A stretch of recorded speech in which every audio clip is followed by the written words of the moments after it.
Okay, so moving on to 3.2, the new government. The objective for today is you'll be able to explain the compromises created in order for the states to ratify the U.S. Constitution. So one of the greatest things about the U.S. Constitution were all the compromises that were placed in it in order for it to be successful.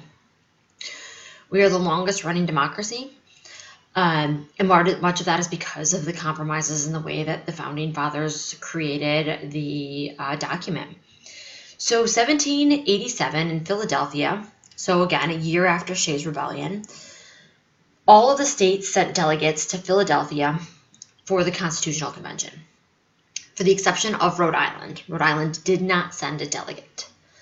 So as the states convene in Philadelphia, they meet in the summer of 1787. It's extremely hot. It is,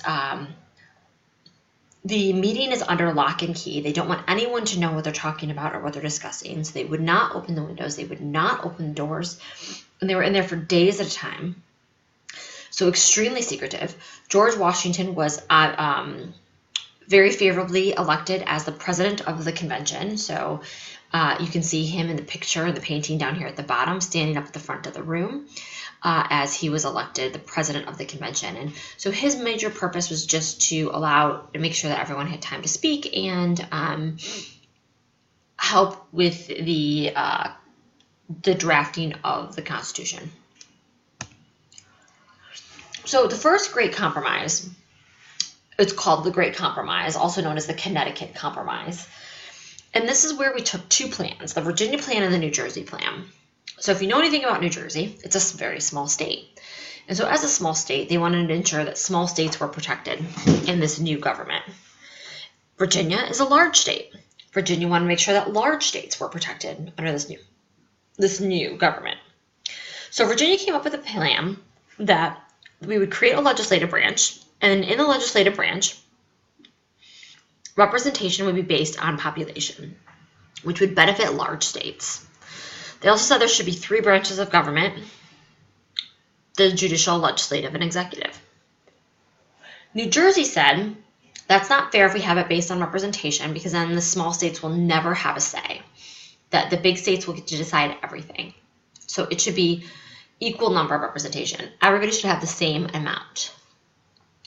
And so what we came up with was a Great Compromise, also known as the Connecticut Compromise. What the Great Compromise said was, we are going to have two House legislative branch, meaning there's going to be two houses. One house is going to be represented based on population. One house is going to be represented equally. So everyone's going to get the same. And when we have to pass bills and laws and make decisions, both houses are going to have a say in that. So both groups are going to have to participate equally. This is what we have today. Currently, our Senate, the U.S. Senate, is one house with equal representation. Each state has two people in the Senate. For the House of Representatives, that is based off of population. So a state like Virginia is going to have more representatives than a state like New Jersey because of population. And these two houses work together to pass laws and pass bills. Another compromise in the U.S. Constitution dealt with representation was, how do we count slaves? So these southern states like Virginia had slaves. So how do slaves count in population? And this was really important because the more people you have, then the more representatives you get in Congress, the bigger say you have. So these southern states with all these slaves wanted to count all of their slaves as people, despite the fact they weren't given any rights, because that would make them bigger and make them have more representatives in Congress. Well, the northern states obviously did not favor this plan and said that was not fair. You can't count slaves as people because you don't treat them as people. So the compromise they came up with was what they called the 3/5 compromise. For every 5 slaves, we will count them as 3 people. So essentially, a slave counts as 3/5 of a person, and that's how we will add up the population to determine what your representation will be in Congress. So the new government under the Constitution followed the idea of federalism. So first it's a republic, right? Because we based off of representation. But then it turns into a federalism. So these people that we elect to represent us are now divided. The power is now divided between state and national government. So we elect people to represent us, and those people have varying degrees of power based off of if you are state government or national government. In addition to that, the power is then broken up amongst the three branches. So we have a three-branch government. We have the legislative branch, which is our Congress, and it's broken up into two houses, the Senate and the House of Representatives.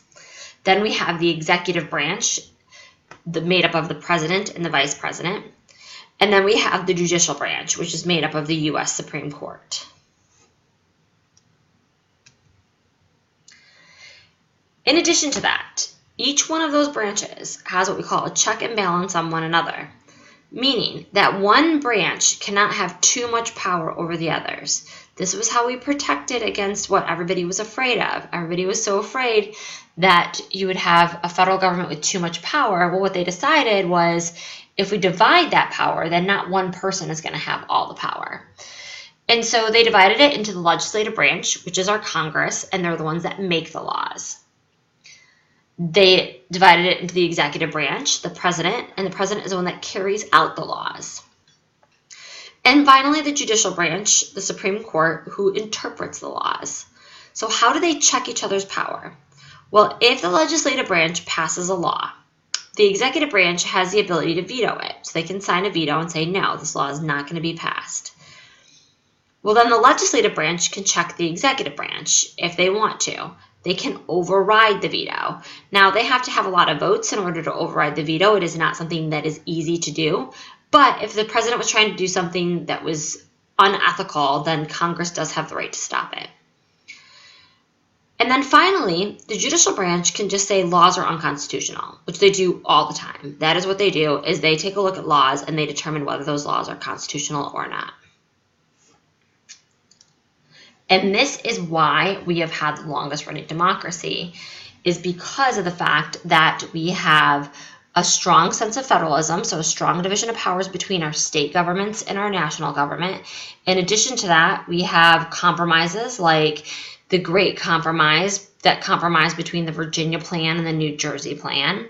And then finally, we divide our power amongst the three branches of government, the executive, the judicial, and the legislative. And those three branches also have checks and powers, or checks and balances on each other's power to make sure that one branch does not become too powerful.